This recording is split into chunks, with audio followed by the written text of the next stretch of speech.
All right, so first and foremost, I take absolutely no responsibility. I make no promises. I'm using a free decibel meter that I downloaded off the internet, and I used some guidelines that I found online for how a DNR agent would measure this. So what we're gonna do is take the bike up to 5,000 RPM. I'm gonna hold the decibel meter here 20 inches away from the exhaust pipe, but not in the actual airstream coming out of the pipe. And we'll just see what we get. First test is gonna be with this open, no decibel killer in there. And I'm really hoping that this is going to be below the Wisconsin limit of 96 decibels because I really like how this sounds better, but I also don't want to close any trails or get in any trouble. So cross your fingers that this stays under 96.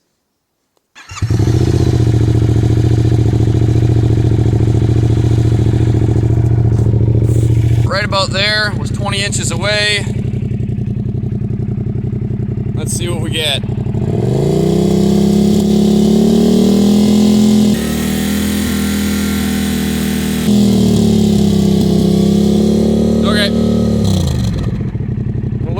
We're legal. So again, absolutely no idea if this is accurate at all. Close enough for me, I guess. That definitely gave me enough confidence that when I send my ECU off to get it flashed, I'm going to say that I'm going to run this without that baffle in there. Let's throw the decibel killer in there and see what we get quick before my hands freeze off.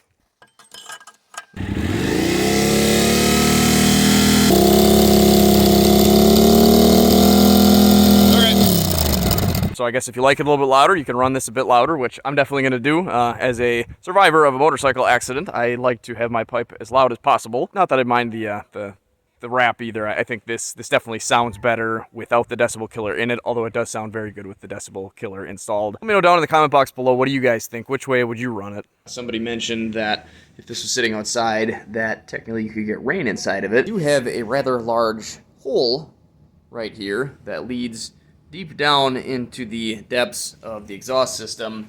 And if you guys watched that first video that I did on this, your catalytic converter starts somewhere around here. And getting water and dirt and debris in there is definitely not something you want to do while you're riding the bike. Obviously, that's not going to be an issue because you're going to be having exhaust fumes shooting out of it and excreting any water that would get in there. But if you let this sit outside, you would definitely get some water down in there. Personally, my bike stays inside at all times unless it's being ridden. I do take a few trips up north every year where I guess the bike could be sitting out in the rain. It's definitely something to keep in mind, I guess, if you're still thinking about purchasing this kit. If you've already got the kit, definitely something to keep in mind. But personally, it's nothing that made me not want to buy this.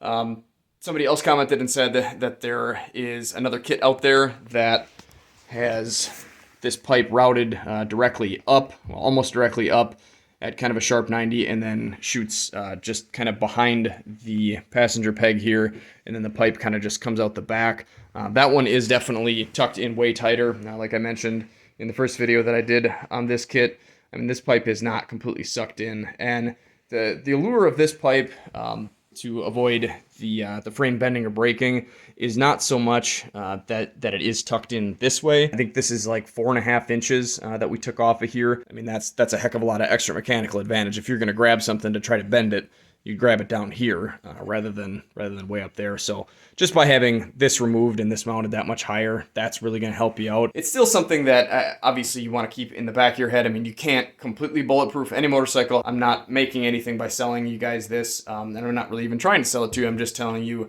my thoughts, my opinions, and what I've seen, and that's really all I'm trying to do. You can go out and buy whatever you want. Because I didn't really show this being tightened down at all, I actually got a question of whether or not this was still loose after everything was snugged down, and it is anything but loose. I don't know if you guys can see that. I'll try to hold the phone still, but when you move the pipe, it moves the whole bike.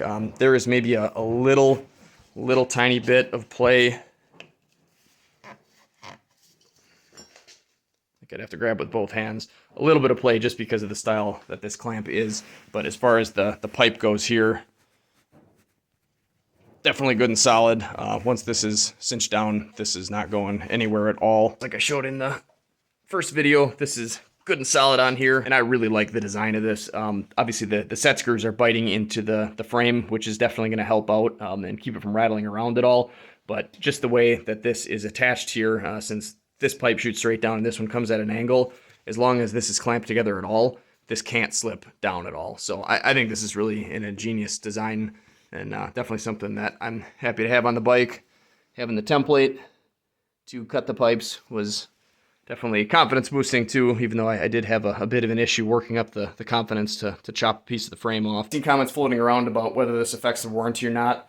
I honestly have no idea if it does. You'll have to check that out for yourself, but I felt much better about having this fixed and not having to worry about trying to figure out something to protect this from the ground.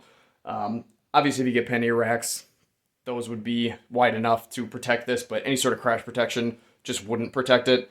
Now, the way that this is sucked in, I think having crash protection that sticks out just a little bit farther will definitely do the trick, and we'll keep that safe. Otherwise, there's really just no way to do it with the stock pipe.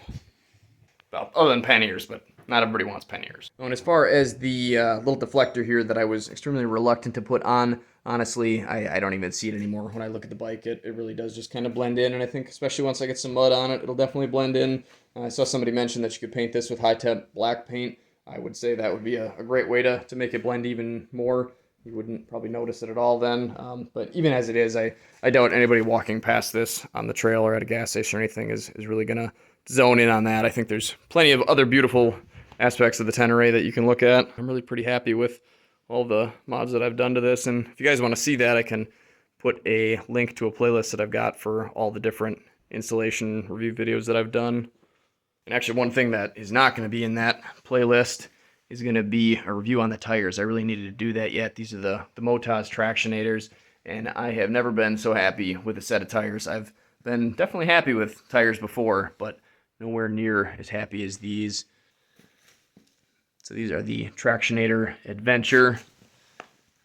Rear tire size, you're going to have to stand on your head for. And front tire size, you will also have to stand on your head for.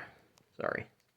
If you guys want to see this bike in action out in the woods, as soon as the snow is gone, I'll be putting a video out every weekend, so make sure you hit the subscribe button if you want to see that. If you want to check out some more videos right now, they're up at the top. If you guys have any questions, make sure and leave them down in the comment box below, and I'll make sure to get back to you. Maybe I'll even make a video.